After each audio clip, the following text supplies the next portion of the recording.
Hello students, welcome to my YouTube channel Easy Physics by Sachin. Students, as you all know that we are doing the first unit of 11th physics physical world and measurement.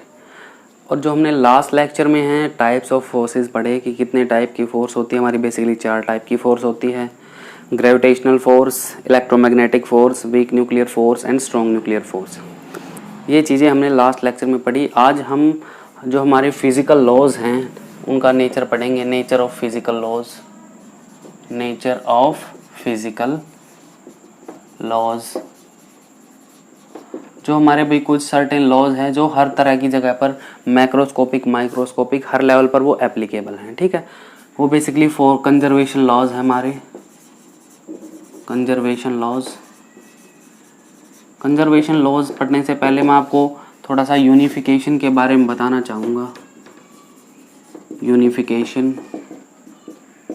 मैंने बताया था भाई unification का मतलब है कि हमने जो बहुत सारे फिनोमिना हैं उनको कुछ लॉज और फॉर्मूलाज के टर्म में हमको एक्सप्रेस करना क्या था, यूनिफिकेशन था। अब जैसे एप्पल नीचे गिर रहा है, अर्थ घूम रही है किसके चारों तरफ, सन के चारों तरफ, मून घूम रहा है किसके चारों तरफ, अर्थ के चारों तरफ। ठीक है, ऐसे बहुत सारे फिनोमिना थे, उनको हम एक सिंपल एक न्यूटन्स के ग्रेविटेशन लॉ से हमने सारी चीज़ों को डिफाइन करना था। ठीक है, ये है यूनिफिकेशन। मतलब बहुत सारे फिनोमिना को एक सिंगल लॉ से हमने क्या कर दिया भाई, डिफाइन कर दिया। ऐसे ही जो हमारे बहुत सारे साइंटिस्ट थे उन्होंने क्या किया, जो अलग अलग ब्रांचेज है साइंस की उनको यूनिफाई करने का ट्राई किया। यूनिफाई मतलब एक तरह से एक ही वे में उसको डिफाइन करने का सोचा। जैसे न्यूटन थे हमारे भाई, न्यूटन ने क्या किया, जो हमारी टेरेस्ट्रियल मैकेनिक्स है, टेरेस्ट्रियल मैकेनिक्स और सेलेस्टियल मैकेनिक्स,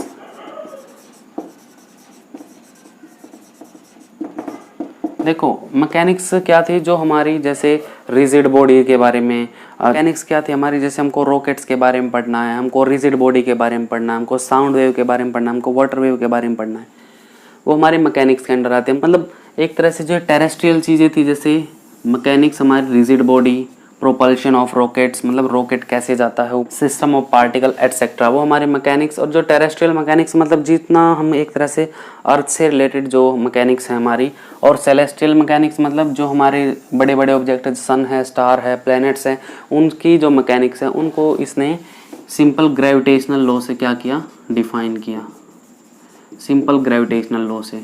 तो इसने टेरेस्ट्रियल मैकेनिक्स और सेलेस्टियल मैकेनिक्स को यूनिफाई कर दिया। क्या कर दिया, यूनिफाई कर दिया। ऐसे ही और साइंटिस्ट जैसे हमारे भाई फैराडे और ओरेस्टेड, आगे पढ़ोगे भाई इनके बारे में, तुम ओरेस्टेड के बारे में पढ़ चुके हो, फैराडे के बारे में भी थोड़ा बहुत शायद पढ़ा हो, बट अब पढ़ लोगे, 12th क्लास में पढ़ोगे। इन्होंने क्या किया, दोनों ने बताया कि जो हमारी इलेक्ट्रिक और मैग्नेटिक फिनोमिना है वो क्या है, इनसेपरेबल है। इनसेपरेबल का मतलब है भाई एक दूसरे के बिना हम इनको डिफाइन नहीं कर सकते। अगर इलेक्ट्रिक फिनोमिना की बात करें तो हमको वहाँ पर मैग्नेटिक फिनोमिना भी कंसीडर करना पड़ता है। तो बहुत सारे अटैम्प्ट हुए क्या करने के लिए, इसको जो हमारी साइंसेज है अलग अलग उनको यूनिफाई करने के लिए। ठीक है, आप लोग यहाँ पर देख भी पा रहे हैं स्क्रीन पर कुछ यूनिफिकेशन और उन जो साइंटिस्ट हैं उन्होंने जो काम किया उनको लेकर। ठीक है ना, तो अब आते हैं हमारे कंजर्वेशन लॉज पर। हमारे पास बेसिकली 4 कंजर्वेशन लॉज हैं। First is conservation of energy, या हम कहें law of conservation of energy. Second is law of conservation of momentum. Third is law of conservation of angular momentum।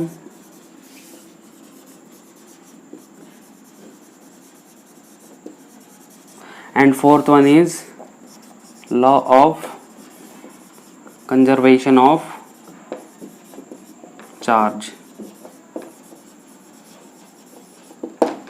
ठीक है, तो ये हमारे 4 लॉज हैं बेसिकली कंजर्वेशन के, इनको हम पढ़ने वाले हैं।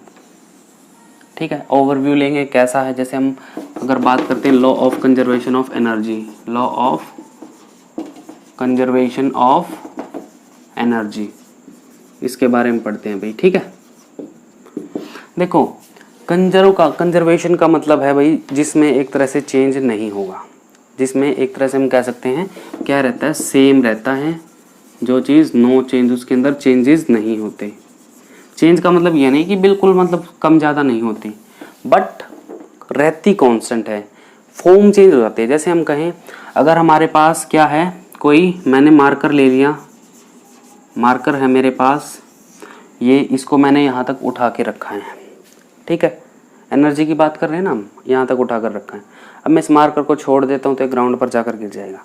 तो अगर मैं इस पर्टिकुलर पोजीशन की बात करूँ तो इस मार्कर के पास कौन सी एनर्जी है, पोटेंशियल एनर्जी।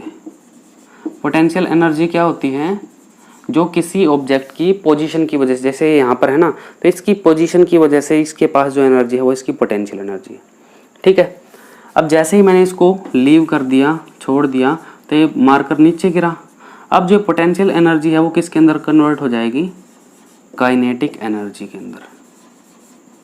ठीक है, पहले पोटेंशियल थी इसकी पोजीशन की वजह से, अब इसके पास कौन सी एनर्जी आ गई, काइनेटिक एनर्जी आ गई। काइनेटिक एनर्जी आ गई, काइनेटिक एनर्जी इसकी स्पीड की वजह से आई। किसकी वजह से, स्पीड। तो मतलब जो पोटेंशियल एनर्जी है वो कौन सी एनर्जी में कन्वर्ट हो गई, काइनेटिक एनर्जी में कन्वर्ट हो गई। ठीक है, अब जैसे ही ये ग्राउंड पर यहाँ पर आकर गिरता है मार्कर, ये गिर गया। ठीक है, तो कुछ हमको यहाँ पर हीट जनरेट होगी, कुछ यहाँ पर साउंड। तो जो हमारी काइनेटिक एनर्जी है अब हीट एनर्जी और साउंड एनर्जी में कन्वर्ट हो गई। ठीक है, तो यहाँ पर देखो पोटेंशियल से काइनेटिक, काइनेटिक से हीट, साउंड। तो यहाँ पर एनर्जी की सिर्फ फॉर्म बदल रही है, पोटेंशियल से काइनेटिक और काइनेटिक से साउंड या फिर हीट एनर्जी में वो कन्वर्ट हो रही है, बट वो खत्म नहीं हो रही। तो हम कह सकते हैं law of conservation of energy हमको क्या कहता है, energy can neither be created, neither be created nor be destroyed, nor be destroyed. It can be converted, it can be converted from one form to another. तो energy है उसको ना तो हम अपने आप से क्रिएट कर सकते, ना ही उसको हम डिस्ट्रॉय कर सकते, हम खत्म नहीं कर सकते।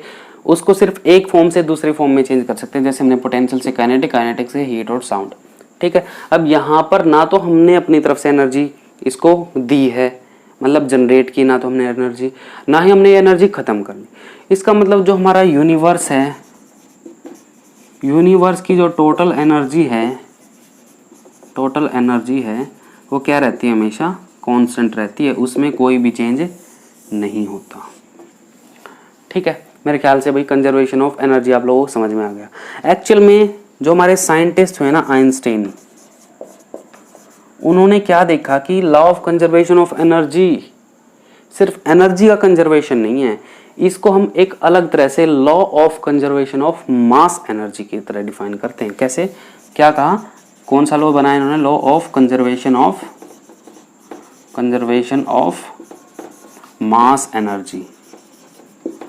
मतलब मास और एनर्जी एक तरह से एक दूसरे के अपोजिट कह सकते हैं हम, कि जो मास है उसको हम एनर्जी के अंदर कन्वर्ट कर सकते हैं और जो एनर्जी है उसको मास।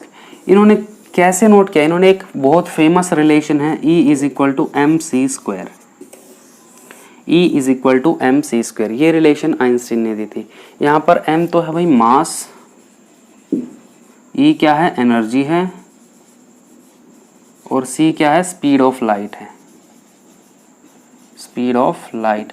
और स्पीड ऑफ लाइट की वैल्यू मैं यहाँ पर लिख देता हूँ, ये होती है 3 × 10⁸ मीटर पर सेकेंड, या हम कहें 3 लाख किलोमीटर पर सेकेंड है। लाइट की जो स्पीड हमारी लाइट है उसकी स्पीड कितनी होती है, 3 × 10⁸ मीटर पर सेकेंड। ठीक है, इन्होंने क्या कहा, एनर्जी हम मास में कन्वर्ट हो जाती है। जैसे अगर हम बात करते हैं, ये हमारा न्यूक्लियस है भाई, क्या है, न्यूक्लियस। इसके अंदर हमारा प्रोटॉन भी है, इसके अंदर हमारा न्यूट्रॉन भी है। एक तो प्रोटॉन है, दूसरा क्या है, न्यूट्रॉन। अगर मैं मास ऑफ प्रोटॉन करता हूँ प्लस मास ऑफ न्यूट्रॉन करता हूँ, क्योंकि न्यूक्लियस किससे बना, प्रोटॉन न्यूट्रॉन से, तो ये मास किसके इक्वल आना चाहिए था, मास ऑफ न्यूक्लियस के इक्वल आना चाहिए था। ठीक है, देखा क्या गया कि जो mass of proton plus mass of neutron है वो मास ऑफ न्यूक्लियस से थोड़ा सा ज़्यादा होता है। Mass of proton plus mass of neutron क्या होता है, न्यूक्लियस के मास से थोड़ा सा ज़्यादा। तो ये कितना होना चाहिए था, देखो अगर मान लो न्यूक्लियस के अंदर ये तो हमारा प्रोटॉन है और न्यूट्रॉन है, दोनों न्यूक्लियस के अंदर होते हैं। ये क्या है, न्यूक्लियस, इसके अंदर प्रोटॉन भी है, इसके अंदर न्यूट्रॉन भी है। तो ये न्यूट्रॉन प्रोटॉन से मिलकर बना है, तो अगर हम प्रोटॉन का मास अलग से जोड़ दूँ और न्यूट्रॉन का मास अलग से जोड़ दूँ तो वो न्यूक्लियस के मास के इक्वल आना चाहिए था। बट यहाँ पर देखा क्या गया, इन दोनों का मास इससे ज़्यादा है। और कितना ज़्यादा है, वो होता है बाइंडिंग एनर्जी के इक्वल। बाइंडिंग एनर्जी आप लोग जाकर पढ़ोगे +2 में, मोटा सा बता देता हूँ मैं कि जो बाइंडिंग एनर्जी वो एनर्जी होती है जो इन प्रोटॉन और न्यूट्रॉन को न्यूक्लियस के अंदर बांधे रखती है, वो बाइंडिंग एनर्जी होती है। ठीक है, तो भाई जो ये थोड़ा सा मास कम होता है ना, थोड़ा सा मास कम होता है, वो किसके इक्वल होता है, इनकी बाइंडिंग एनर्जी के इक्वल होता है, जो जिस एनर्जी से ये न्यूक्लियस के अंदर बंधे हुए होते हैं। ठीक है, जिस एनर्जी से ये न्यूक्लियस के अंदर बंधे हुए होते हैं वो क्या होते हैं, बाइंडिंग एनर्जी। ठीक है, तो इन्होंने क्या देखा यहाँ से, जैसे अगर हमारा एटम बम की बात करते हैं ना, एटम बम हमारा इस फॉर्मूले पर काम करता है, E = mc² पर। ठीक है, जिसमें से एक बम बहुत ही 10-20 किलोमीटर तक बिल्कुल सब कुछ खत्म कर देता है, इतनी ज़्यादा एनर्जी रिलीज होती है। एक्चुअल में होता क्या हो, ये यूरेनियम है, इसके ऊपर हम क्या करते हैं, न्यूट्रॉन डालते हैं, फास्ट मूविंग न्यूट्रॉन। ठीक है, यूरेनियम हमारा बेरियम प्लस थोरियम में कन्वर्ट हो जाता है, बेरियम प्लस थोरियम में कन्वर्ट हो जाता है। और बेरियम और थोरियम का जो मास है ना, इससे कम होता है, लेस होता है। ठीक है, और कितना कम होता है, जितनी एनर्जी बाहर निकल जाती है। देखो एक बार इसको मैं रेज कर देता हूं।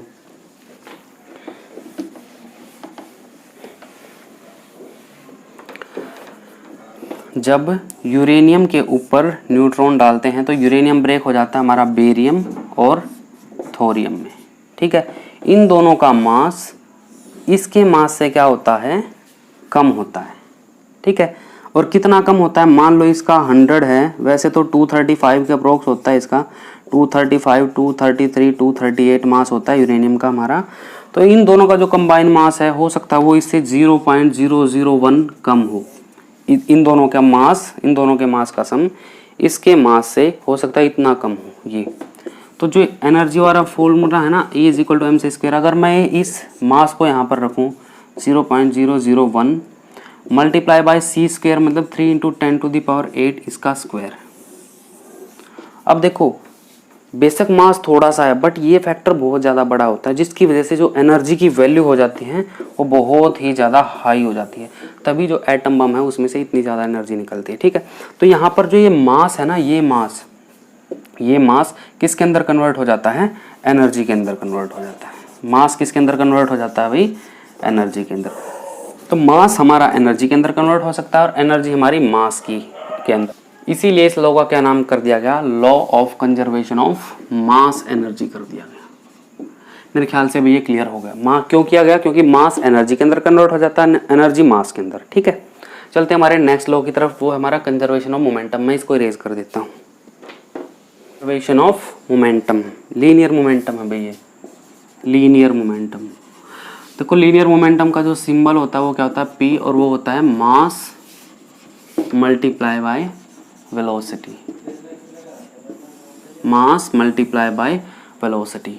ठीक है, इसको हम डिटेल में पढ़ने वाले हैं आगे, हमारी 2nd-3rd यूनिट में हमको यही पढ़ने हैं। ठीक है, 2nd में तो नहीं, 3rd में आ जाएगा। तो ये हमारा मास मल्टीप्लाई बाय वेलोसिटी।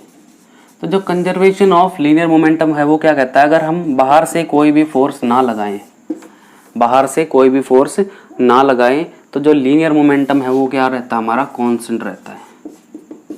अगर हम बाहर से कोई फोर्स ना लगाए, जो हमारा लीनियर मोमेंटम रहता है वो क्या रहता है, कांस्टेंट रहता है।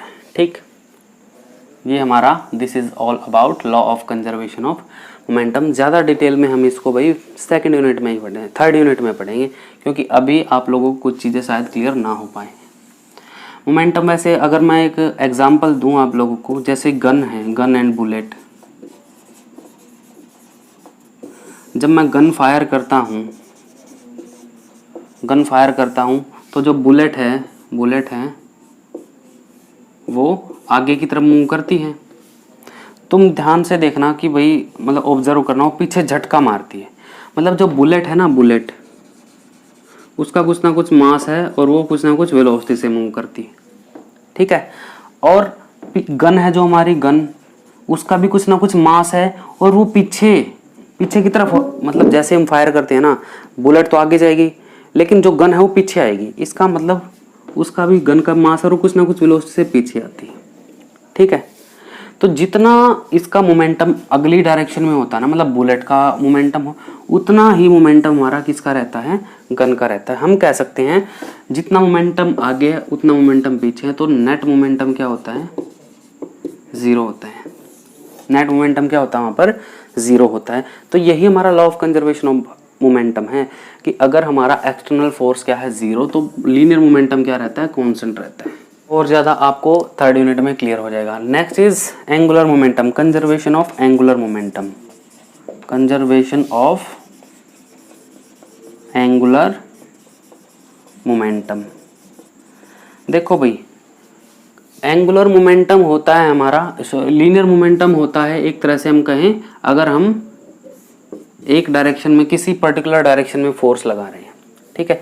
जैसे मार्कर है, इसको मैंने ऐसे फेंका तो इसके पास लीनियर मोमेंटम होगा, एक लाइन की उसमें चलता है, सीध में चलता है एक तरह से। लेकिन अगर कोई ऑब्जेक्ट हमारा ऐसे गोल घूम रहा है और उसके ऊपर हम फोर्स लगाते हैं तो यहाँ पर फोर्स नहीं होता, यहाँ पर होता है टॉर्क। ये भी आएगा आप लोगों का आगे, ठीक है। अगर वो सीधा जा रहा है, ये कहीं हम ऐसे जा रहा है, तो वो क्या है, फोर्स लगेगा। बट अगर वो घूम रहा है, हम कहें रोटेशनल इफेक्ट प्रोड्यूस कर रहा है, रोटेशन, अगर वहां पर रोटेशन है तो हमारा क्या लगता है, टॉर्क लगता है। जैसे गेट को ओपन करते हैं ना, तो उस पर हम फोर्स नहीं लगाते, उस पर लगता है टॉर्क, क्योंकि वहां पर वो देखना ऐसे गेट है हमारा ऐसे रोटेट होता है, ध्यान से देखना उसको, वहां पर टॉर्क लगता है। तो यहाँ पर ये कहता है अगर टॉर्क 0 है ना, हमारा टॉर्क है बाहर वाला एक्सटर्नल टॉर्क, वो क्या है 0, तो जो एंगुलर मोमेंटम है वो क्या रहता है हमारा, कांस्टेंट, ठीक है। और एंगुलर मोमेंटम को जो हम L से लिखते हैं, और ये होता है हमारा I मल्टीप्लाई बाय ओमेगा, ठीक है। I होता है यहाँ पर moment of inertia, moment of inertia, inertia तुमने पढ़ा होगा 9th क्लास में, ठीक है। और ओमेगा होती है एंगुलर वेलोसिटी, एंगुलर वेलोसिटी। अब देखो यहाँ पर P है लीनियर मोमेंटम, यहाँ पर L है एंगुलर मोमेंटम, यहाँ पर मास है, यहाँ पर मोमेंट ऑफ इनर्शिया है। तो ये जो मास के इक्विवेलेंट होता है moment of inertia rotational motion में, मतलब हम इसको मास इन रोटेशनल मोशन कह सकते हैं, ठीक है। और ये हमारा मास इन ट्रांसलेशन मोशन, ये भी हम पढ़ेंगे सेकंड यूनिट में, थर्ड यूनिट में हमको ये चीज़ें ट्रांसलेशन रोटेशनल ये क्लियर हो जाएगा, ठीक है।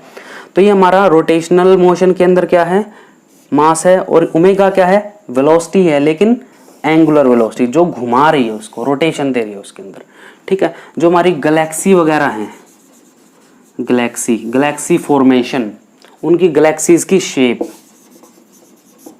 वो चीज डिपेंड करती है उनके एंगुलर मोमेंटम पर। और एंगुलर मोमेंटम भी क्या रहता है, कांस्टेंट रहता है। जैसे तुमने देखा होगा कई बार, जैसे स्विमिंग पूल है, उसमें ऊपर से ऐसे छलांग मारते हैं तो कुछ ऐसे घूम घूम के जाते हैं, वहां पर भी कंजर्वेशन ऑफ एंगुलर मोमेंटम काम करता है। ये भी तुम्हारी उसके अंदर आएगा, ठीक है। तो वहां पर पढ़ते हैं डिटेल में। लास्ट है हमारा conservation of charge, conservation of charge. हमको पता है भाई, जो हमारा कोई भी एटम है, ये एटम हो गया, ठीक है, इसके बाहर ऐसे ऐसे इलेक्ट्रॉन होते हैं,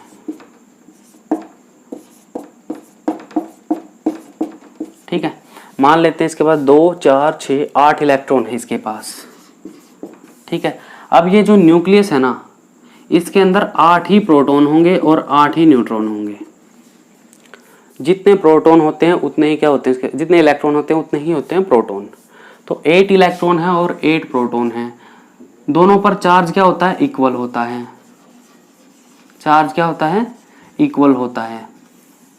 मतलब साइन अलग होता है, एक पर पॉजिटिव होता है नेगेटिव, प्रोटॉन पर हमारा पॉजिटिव चार्ज होता है, इलेक्ट्रॉन पर नेगेटिव होता है, बट जो उनका अमाउंट है ना चार्ज का वो क्या होता है, सेम होता है, और वो अमाउंट होता है 1.6 इंटू 10⁻⁻19 कूलम। ये अगर आपको ज़्यादा पढ़ना है ना तो 12th क्लास का जो मैंने वीडियोस डाली हैं फर्स्ट यूनिट की उनको देख लेना, ठीक है। तो भाई जो टोटल चार्ज है 8 इलेक्ट्रॉन प्लस 8 प्रोटॉन करके वो हो जाता है हमारा 0। टोटल चार्ज यहाँ पर क्या हो जाता है, 0 हो जाता है।